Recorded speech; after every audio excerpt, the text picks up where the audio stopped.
Sejam bem-vindos, bem-vindas. Hoje a gente está aqui para um bate-papo muito gostoso, para a gente poder falar das nossas linhas de ação pastoral que foram lançadas. Eu sou Jonathan Félix, sou da Rede Lios Agostiniano e participo do Fórum Nacional de Pastoral. E eu estou com duas pessoas aqui muito especiais para dialogar. Eu quero que eles se apresentem, começar pela irmã. Eu sou a irmã Carolina Mureb Santos, eu sou filha da Caridade de São Vicente de Paulo e nesse momento eu sou membro da diretoria nacional da ANEC, sendo responsável da parte de animação, do setor de animação pastoral da ANEC.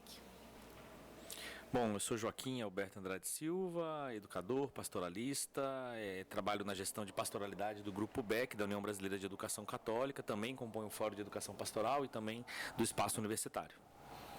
E a gente está aqui para o bate-papo para falar desse documento, que é um documento para a gente muito marcante, né, das linhas de ação pastoral para as escolas. Olha que documento maravilhoso, tem um ícone que a gente vai explicar o sentido desse ícone. E foi um processo muito bonito de construção desse material, né? Envolveu muitas mãos, que trazem também um pouco do que a gente quer com esse documento. Irmão, eu queria que você contasse assim, como foi a construção dessas linhas de ação pastoral que a gente vai aí com essas novas linhas de 2025 a 2030. Então, um dos organismos que a ANEC tem é o Fórum Nacional Permanente de Pastoral. Nesse fórum estão reunidas as lideranças de pastoral das redes de educação básica, porque nós temos também o Fórum de Pastoralidade Universitária. Então, nesse fórum de pastoral, nós temos os gestores de pastoral das diversas associadas. Todo o processo, a gente entendeu que todo o processo de construção do documento precisava seguir a inspiração do Papa Francisco, ou seja, ser uma experiência sinodal, porque a ANEC ela está a serviço das associadas, ela está a serviço de apoiar a missão educativa das associadas. Então, no fórum, ao longo dos últimos encontros, dos últimos anos, nós fomos escutando os desafios, as realizações, as esperanças, os sonhos dos diversos agentes de pastoral das nossas associadas. E nós entendemos que, após a primeira conjunto de linhas de ação, o Papa Francisco nos apresentou muitas inspirações e desafios, como a Laudato Deum, a Fratelli Tutti. Então, a partir da escuta dos gestores de pastoral das redes, a ANEC, junto com o Gregory, que é o coordenador do setor de animação pastoral, o Gregory, então, ele elaborou uma estrutura de documento para que o fórum pudesse refletir, discutir e aprofundar. Uma vez que o fórum aprovou essa estrutura, então nós dividimos o documento, essa estrutura, para que os próprios membros do fórum pudessem contribuir. Então, quando a gente falar, né, sobre a estrutura, metade da escrita do documento foi produzida pelos membros do fórum, que colaboraram com as suas intuições, com a sua experiência. E a partir dessa construção, a diretoria da ANEC, então, leu o documento, validou e ele foi, então, publicado. E me parece que isso é bastante significativo porque é um documento que nasce da escuta das bases, das associadas, elaborado também pelas associadas, e nesse momento a gente entrega esse documento às redes de educação básica para que possa servir de inspiração, e elas também vão nos dar um retorno de se esse documento ajudou, inspirou, em que nós avançamos. Então, acho que o mais significativo é essa construção sinodal, que é uma grande inspiração do Papa Francisco. E que importante isso, né? Um documento construído a muitas mãos. E eu acho que quando a gente envolve todos os pastoralistas das redes do Brasil todo para poder pensar esse documento, e a gente traz cada realidade, a gente pode falar de uma inteligência coletiva, de uma perspectiva de comunidade, e esse documento vai representar uma inteligência identitária.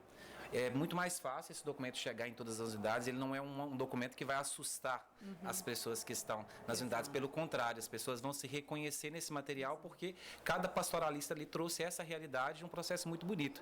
E é muito significativo isso poder chegar nos 80 anos da ANEC, né, Joaquim?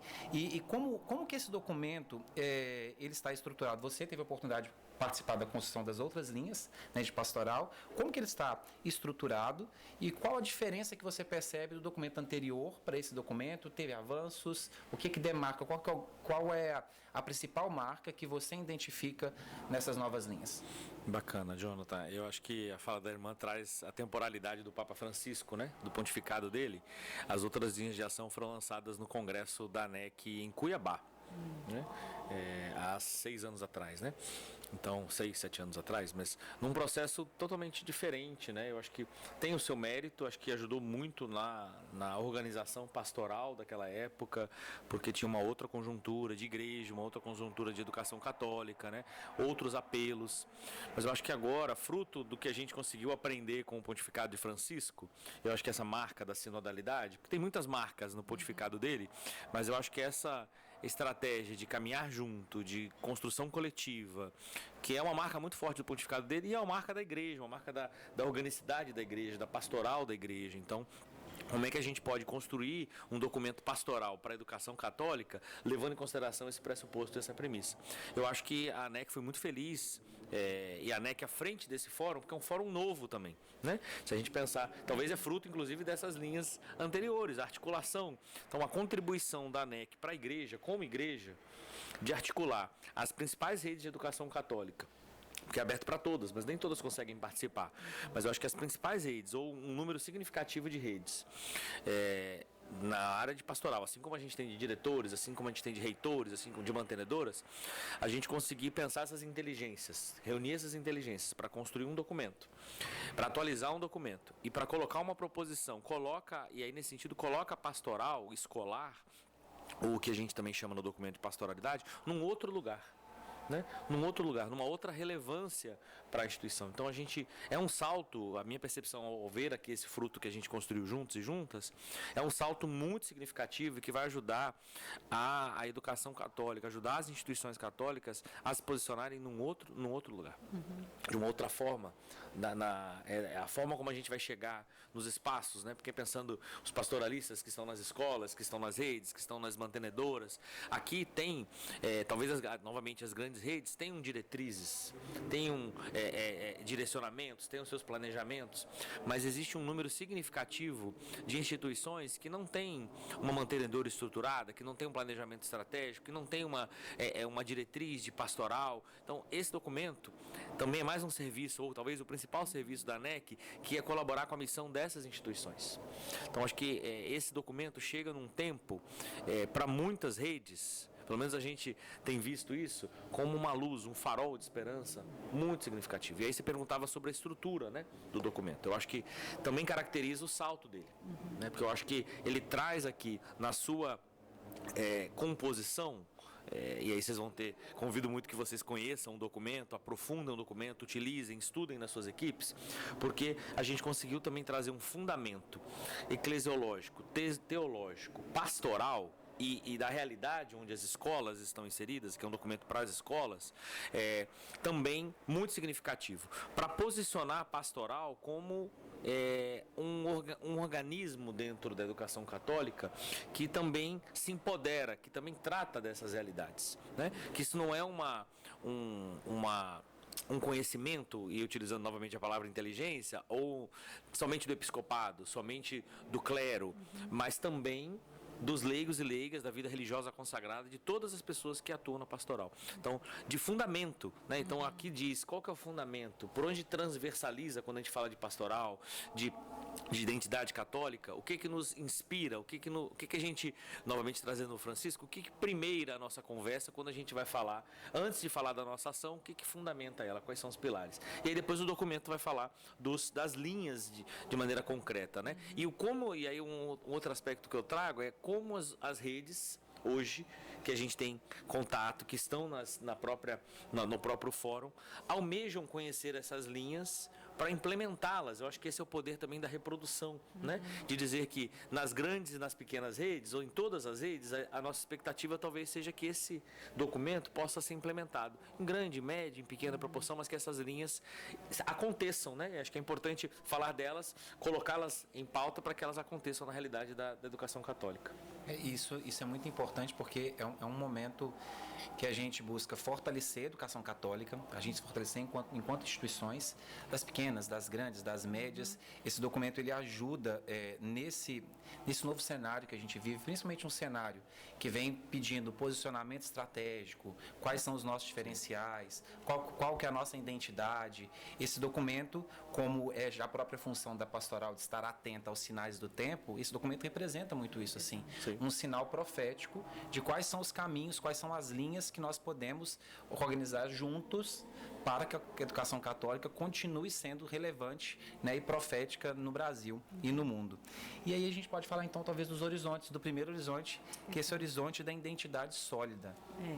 Eu quero destacar também algo que o Joaquim falou, né? Diante da realidade que a gente tem de pastoral hoje no Brasil, nas nossas escolas, ainda há uma rotatividade muito grande dos nossos agentes de pastoral, nas coordenações de pastoral.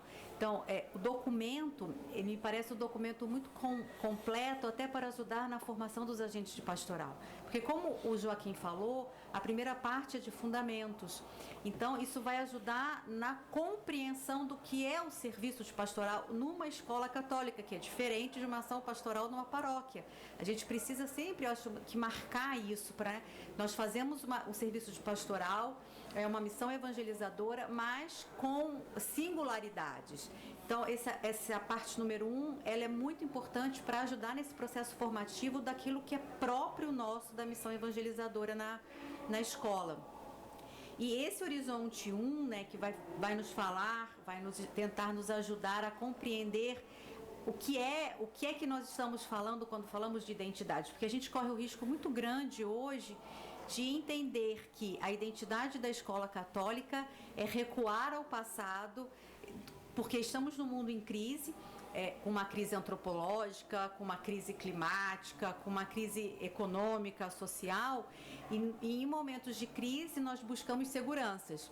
Então, há uma tentação de se retornar ao passado, achando que modelos do passado sendo replicados hoje podem então oferecer clareza de identidade e segurança. E a gente sabe que as questões de hoje, os desafios de hoje não são os do passado. Então nós precisamos encontrar novos caminhos. Falar de identidade é importante, mas é importante também que a gente compreenda que a identidade ela está sempre em construção. Então, quando nós falamos de identidade no documento, é que as nossas escolas não podem ter vergonha de assumir a sua identidade católica. Nós temos uma identidade clara que é o nosso diferencial e trabalhar com a nossa identidade deve ser uma questão estratégica na gestão da escola. Por isso esse horizonte, ele vai nos ajudar a refletir exatamente sobre o entendimento de que a pastoralidade na escola é uma área estratégica, que é um diferencial que precisa ser compreendido e ser visibilizado. Vai nos ajudar a pensar também que nós precisamos implementar processos, planejamento. A pastoral, ela não é um setor de promoção de eventos religiosos. Ela precisa ter um planejamento, como acontece no campo da educação, tem que haver planejamento, intencionalidade, avaliação. Então, é um processo que precisa de gestão. Quando falamos de identidade, a gente precisa recordar que fazemos parte da missão evangelizadora. Nós somos uma comunidade eclesial, com a sua singularidade, mas é preciso recordar que o nosso sentido de pertença, de sentir com a igreja, de participar da missão da igreja, de colaborar com a missão da igreja nas dioceses, arquidioceses em que estamos, na nossa paróquia. E procurar fomentar essa organização de um trabalho em rede. A gente acredita que a gente consolida e fortalece a nossa missão trabalhando juntos. É sempre o sentido de comunidade, que é muito próprio do cristianismo. E nós queremos, assim, garantir que todos os setores da instituição eles estejam alinhados com princípios da identidade confessional. E essa é uma missão da pastoral.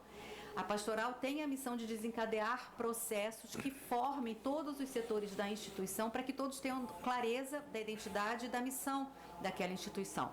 Porque é essa a ideia de currículo evangelizador.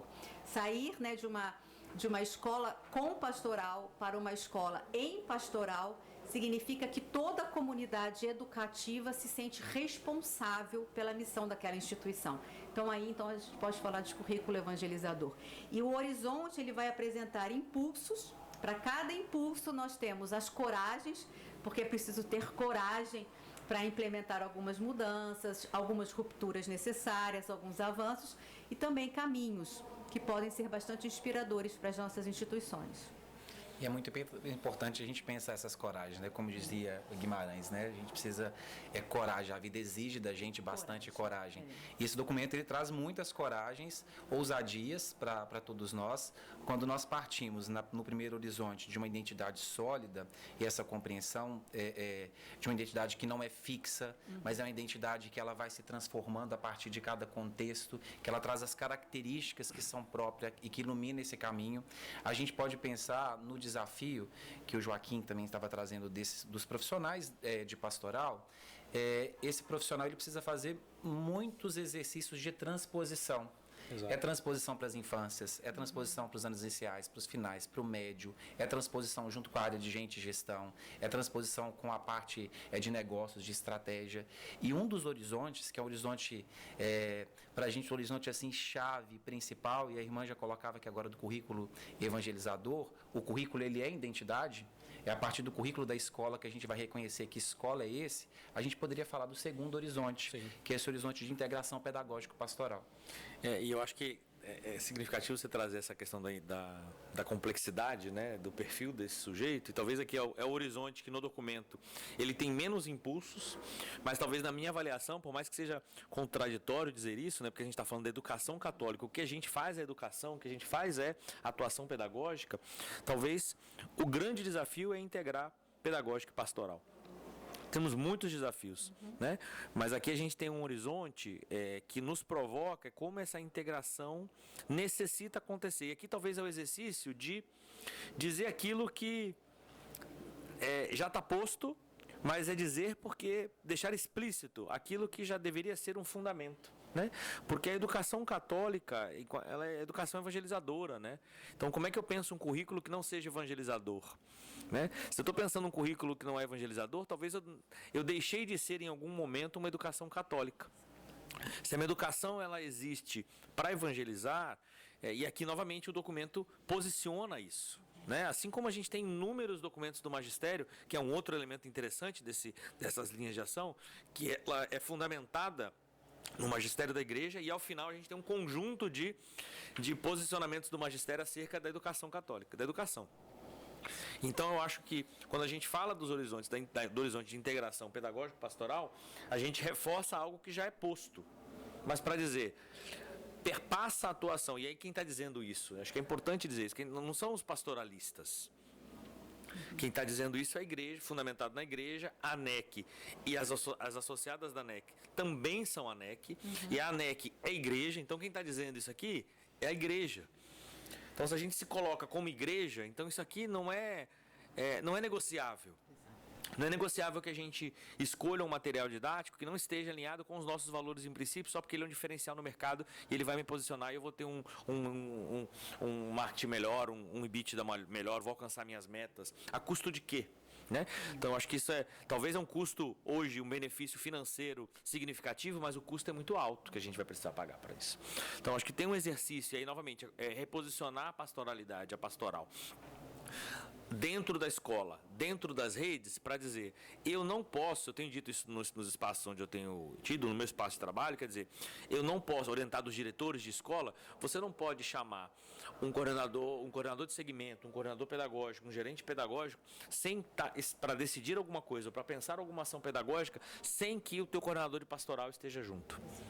E o coordenador de pastoral não pode sentar com você, diretor, para pensar alguma estratégia sem que o pedagógico... Se não tiver uma intencionalidade pedagógica, porque a gente não é uma paróquia e a gente não é um colégio público, um colégio que não seja confessional, a gente é um colégio confessional. Então, de que forma que a gente... E aí, novamente, as linhas de ação vão nos ajudar a dizer que essa ação, essa articulação precisa ser permanente, precisa ser orgânica, precisa ser natural, né? Falei esses dias com uma coordenadora pedagógica de uma escola, dizendo, você não pode pensar nenhum projeto, você pode até pensar o projeto, mas o desenvolvimento dele, a organização dele, a curadoria, quem vai avaliar esse projeto junto com você, precisa ser a pastoralidade. Porque senão não faz sentido o que você está fazendo. O sentido pode fazer muito sentido para muita gente, mas não faz sentido para a identidade da instituição.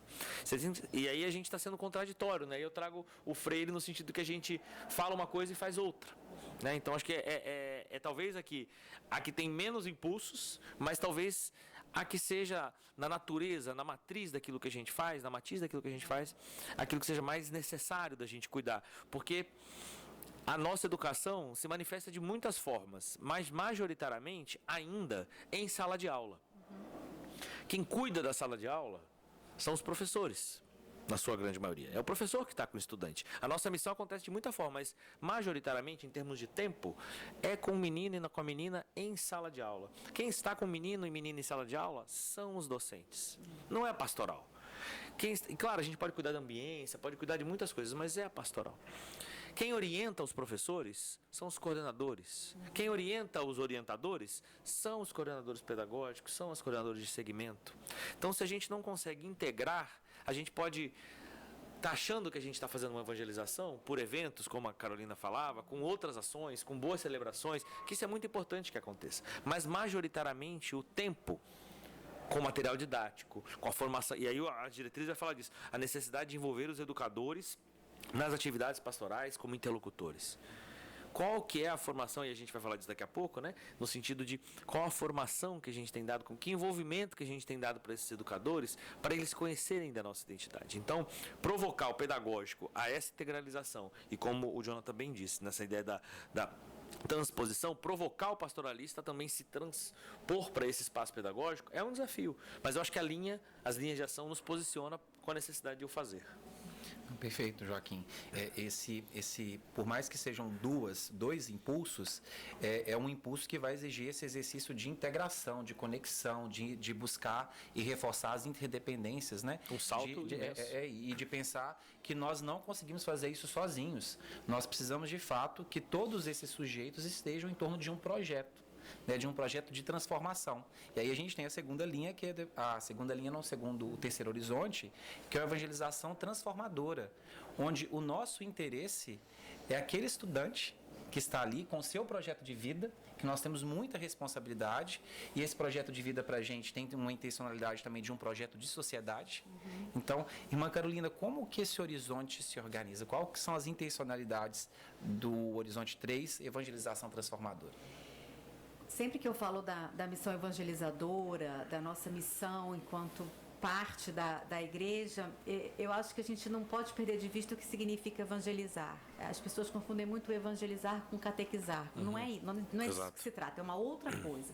Quando nós falamos de evangelização, eu gosto de destacar que nós estamos falando de dar uma boa notícia. É isso que a palavra evangelho significa. Então, a educação católica, ela precisa tomar consciência de que ela tem uma boa notícia para dar. E isso acontece no modo como nós educamos, para além dos conteúdos que ensinamos.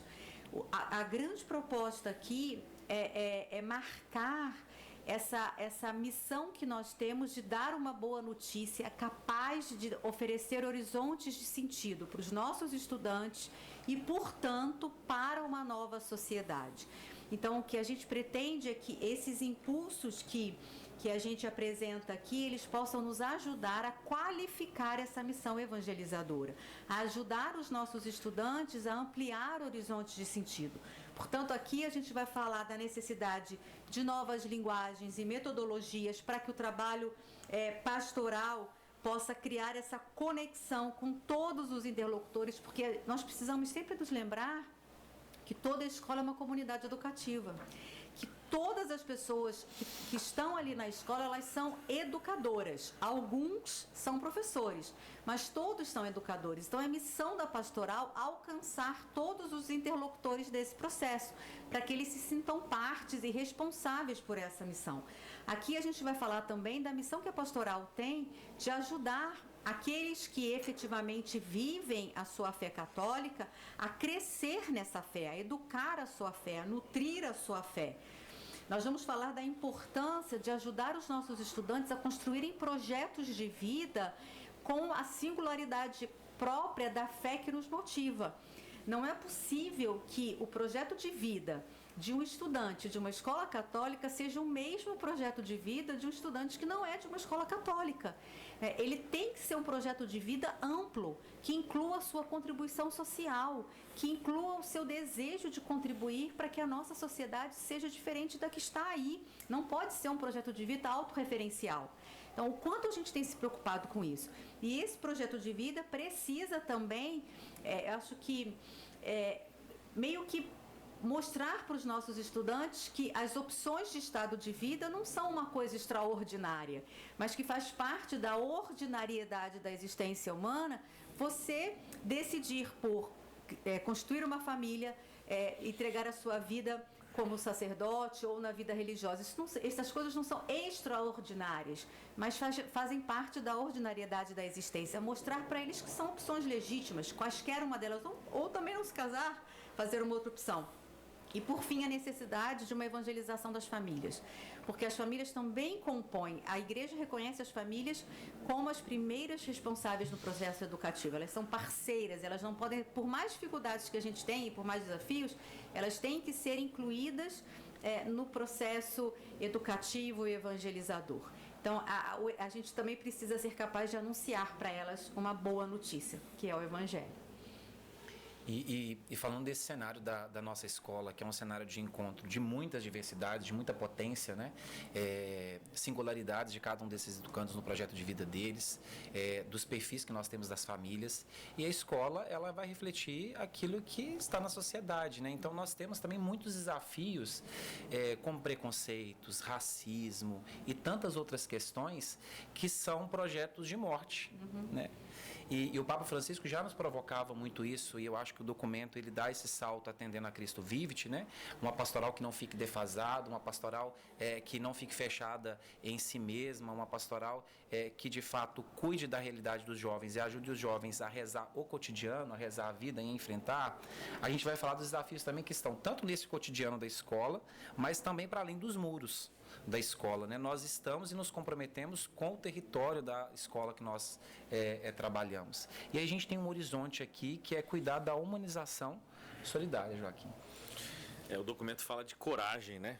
Acho que a Carolina falava pra gente aqui da organização e ele traz de muitas coragens. E você falava inclusive, remetia ao Guimarães Rosa, e vocês sabem que eu gosto muito do Manuel de Barros, né? Eu acho que aqui é a provocação de que a gente possa ser água no meio desse contexto todo difícil para caçar jeito de fazer uma educação transformadora. E aqui eu gosto muito dessa abordagem que a irmã trouxe pra gente do Evangelho como boa notícia. Ser boa notícia, tendo coragem de ser boa notícia em meio a tanto sinal de morte. Ter coragem de ser profético. Aqui eu acho que também é um horizonte que vai materializar a necessidade da gente ter a profecia do Evangelho. Da gente não deixar cair a profecia, né? Como dizia Dom Éder Câmara. Para que talvez nessa lógica de curricularizar a relação, de fortalecer a identidade, de pensar projeto de vida, de pensar que isso possa estar materializado à luz do Evangelho que faz uma opção pelos mais frágeis. E aí eu acho que aqui, novamente, o magistério da Igreja e de maneira muito recente o Papa Francisco vai nos posiciona sobre quem são esses mais frágeis, aonde estão esses mais frágeis. Que talvez já é de conhecimento da Igreja, mas acho que dado o tempo que nós temos hoje, onde estão, quem são. E também estão dentro das nossas escolas. Acho que os quatro impulsos que estão aqui, dentro de humanização solidária, que é promover o acolhimento a todas as pessoas da comunidade educativa. Será que as nossas escolas acolhem todos e todas? A todos e todas? Como é que... Acolher não é só colocar para dentro. Não é só colocar para dentro. E aqui, todo o debate que a gente tem feito também na perspectiva de inclusão, né? E aí, toda a crítica que tem sido feita a isso, todo o cuidado que tem sido feito, mas pensando as pessoas que pensam diferentes da gente, que têm orientações sexuais diferentes da nossa. Eu acho que é um tema, e eu lembro do meu tempo de grupo de jovens, que a gente falava desse, isso faz muito tempo, assim, e hoje ainda é um tema a ser perseguido dentro da igreja, dentro das nossas instituições católicas. E a gente vê muito acolhimento, vê muito sinal de esperança, vê, mas infelizmente a gente ainda vê dentro de escolas católicas, que são espaços de igreja, muito preconceito, muita ausência de cuidado. E aqui, profeticamente, a ANEC está se posicionando, as escolas católicas estão se posicionando da necessidade da gente promover acolhimento a todas as pessoas.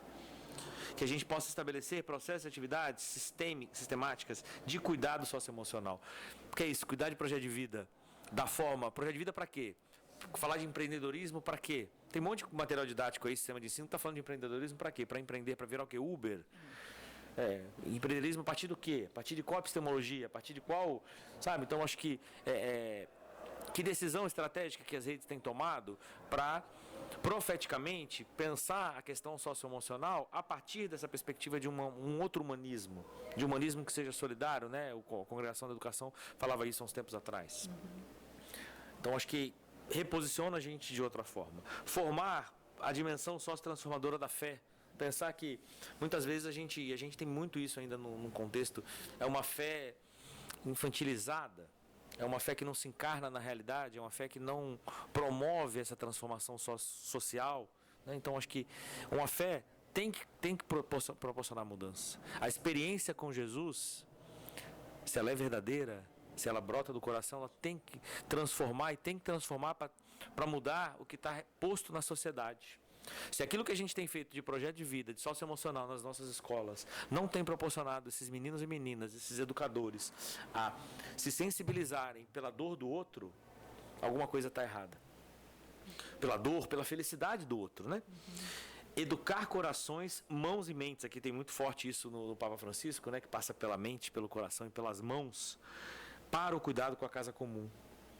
E aqui acho que é um aceno muito atual, muito necessário, muito urgente. Eu tenho um reitor do grupo, o professor Genésio, que ele fala assim, não tem, do Unileste, lá em Minas Gerais, que nós não temos planeta B. Nós só temos esse planeta. Então, de que forma que a gente cuida desse planeta e quais ações que a gente tem que cuidar, que a gente tem que fazer no nosso cotidiano para cuidar, pensando a Rede Luz, o que tem de experiências tão significativas que podem dar exemplo para tantas outras redes, de coisas simples, de coisas mais complexas, mas de posicionamento. Então, aqui, novamente, é como se potencializa aquilo que a gente faz e ajuda a orientar as redes, orientar a educação, de que a ação pastoral também passa pelo cuidado com a casa comum, que muitas vezes isso fica para o administrativo ou para o pedagógico, não, é todo mundo, mas também capitaneado pela pastoralidade como um compromisso de cuidado com os mais pobres, com as pessoas mais vulneráveis, com toda a vida que habita o nosso ecossistema. E isso que é o bonito de todos esses horizontes aqui, né? Onde nós queremos chegar, quanto escola católica, qual sinal de boa notícia nós queremos dar para o Brasil, para o mundo. E é um material para você que está, né, nos escutando ou está nos assistindo, um material muito bonito. Quem está nos escutando pode acessar, depois vai pegar o material em mãos. A gente vai disponibilizar esse material em PDF para todas as pessoas. No site da ANEC, né? No site da ANEC. É um material que traz essa garantia para a escola do que o magistério pede para a gente, do que é fazer educação católica. A gente tem um desafio que a gente sabe na escola, que é como ter essas inteligências, que a gente sabe que a produção daquilo que é feito pela pastoral, dos encontros, é um conhecimento muito tácito, é um conhecimento que é das relações. Esse documento, com esse exercício de várias mãos, ele traz esses caminhos, como cuidar, como fazer integração, como garantir a identidade, como comunicar, como cuidar das pessoas, quais são as coragens que nós precisamos ter juntos. E um dos grandes desafios que a gente tem hoje é impregnar de sentido, né? Colocar significado para as pessoas. E foi construído um ícone lindo. E, irmã Carolina, você pode falar para a gente qual que é o sentido que esse ícone quer trazer para a gente? Porque aí a gente falou dos horizontes, mas se a gente olhar para o ícone, depois de ter escutado vocês, a gente fala assim, nossa, o que esse ícone diz para a gente? Então, esse ícone ele foi criado para ser uma marca dos 80 anos da ANEC, né? Então, ele foi escrito, né? O ícone ele é sempre escrito, foi abençoado para a nossa veneração, e o ícone ele é sempre uma porta para o mistério, né? Por isso que ele é tão diferente, né? Ele quer nos ajudar a ir além, a mergulhar no mistério. E esse ícone, ele é inspirado na passagem de Lucas, quando Jesus, adolescente, permanece no templo com os doutores da lei e não volta com seus pais para Nazaré. Então, seus pais voltam e encontram Jesus no templo ensinando para os doutores da lei. Então, quando a gente olha para o ícone, nós pretendemos interpretar essa perícope lucana na perspectiva do Pacto Educativo Global. Então, a primeira coisa que se destaca aqui é Jesus adolescente no centro do ícone. E isso nos remete ao primeiro compromisso do Pacto Educativo Global, que é colocar a pessoa no centro. Então, Jesus no centro, que é o nosso modelo de ser humano, Jesus que é a pessoa onde todas as pessoas entendem o que é ser humano. De um lado, nós temos então Maria e José numa atitude, né, de desconcerto, de não entendimento, né, de por que o filho não voltou, o filho ali ensinando os doutores da lei.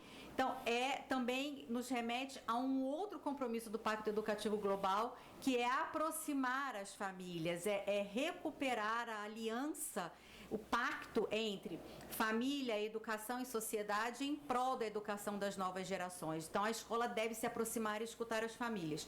Uma outra figura importante aqui é a figura dos doutores da lei, que também manifestam uma surpresa, uma admiração, uma atitude de escuta daquilo que Jesus adolescente ensina, que quer nos remeter à educação formal e que fala de um outro compromisso do Pacto Educativo Global, que nós devemos ouvir as novas gerações.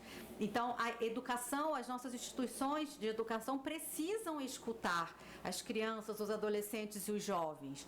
E, por fim, um outro elemento que não é menos importante, que é a árvore. É um símbolo bastante presente nas nossas escrituras, que vai nos remeter à árvore da vida, à árvore do conhecimento do bem e do mal, a árvore da hospitalidade no encontro de Abraão com os 3 anjos, mas também a Jesus, que se apresenta como a videira verdadeira na qual nós temos que estar enxertados, mas vai também nos remeter ao grande compromisso do Pacto Educativo Global que Francisco diz, que na verdade são 2, quando nós temos que pensar um novo modelo de economia e de sociedade que de fato nos ajude a cuidar da casa comum.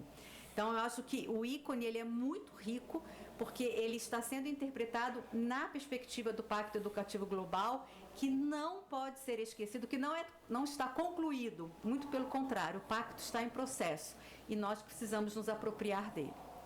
E a beleza desse ícone agora, para você que está nos escutando, nas mantenedoras, nos colégios, é a gente levar esse ícone para dentro das nossas escolas e construir sentido com esse ícone dentro das nossas escolas. É ritualizar esse processo, né? Encher de sentidos. Quantos mais ritos a gente tiver nos momentos nossos na escola de ajudar a comunidade a compreender, mais potente vai ser a nossa estratégia de educação que transforma. Vai ser possível adquirir esse ícone também pela ANEC, né? Então depois teremos as orientações para isso. Eu queria agradecer a irmã, tá, pelo diálogo, o Joaquim, agradecer você que nos escuta, que vocês possam agora, recebendo essas linhas, fazer essas linhas ecoar por todos os espaços, buscar todas as parcerias para que essas linhas aconteçam, juntar com os pastoralistas, com os diretores, com os gestores, com os religiosos, façam dessas linhas um grande espaço, uma mesa de diálogo para a construção e para a transformação da educação que nos alimenta. É um grande sinal de esperança, né, para a gente, dentro do Jubileu da Esperança. Né? Exato. De um novo movimento, de uma nova dinâmica para a educação católica. Gratidão. Gratidão, gente. Muito obrigado. Obrigada.